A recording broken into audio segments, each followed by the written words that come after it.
Brigada Weather Update. Weather Update.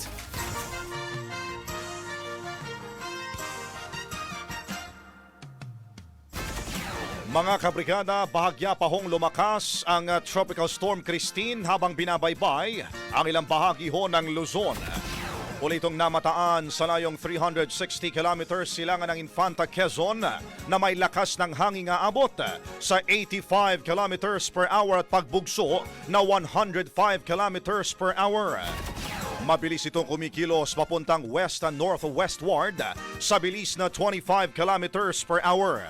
Nakataas pa rin mga kabrigada ang signal number 2 sa mga lugar ho sa Ilocos Region, Cordillera Administrative Region, Mainland Cagayan, Isabela, Quirino, Nueva Vizcaya, Aurora, Nueva Ecija, Tarlac, Northern Zambales at Northern Bulacan.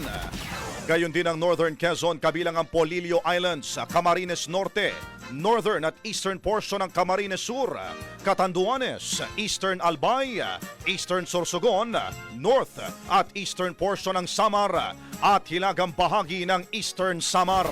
Samantala, signal number 1 naman sa Batanes, Babuyan Islands, nalalabing bahagi ng Sambales, Pampanga, nalalabing bahagi ng Central Luzon, Metro Manila, Rizal, Cavite, Laguna, Batangas, nalalabing bahagi ng Quezon, Occidental Mindoro kasama po yung Lubang Islands, Oriental Mindoro, Marinduque, Romblon, Calamian Islands, Masbate, kabilang po yung Ticao at Burias Islands, Aklan, Capiz, Antique, Iloilo, northern portion ng Negros, northern portion ng Negros Oriental, northern at central portion mga kabrigada ng Cebu, Bohol, nalalabing bahagi ng Eastern Samar, nalalabing bahagi ng Northern Samar, Leyte, Biliran at Southern Leyte.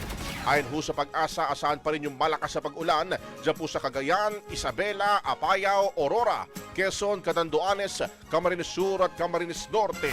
Sinabi rin ho ng Pag-asa na bago mag-landfall sa Isabela mamayang madaling araw ang bagyo, ay posible pa ho itong lumakas ng hanggang sa severe tropical storm. Brigada Balita Nationwide.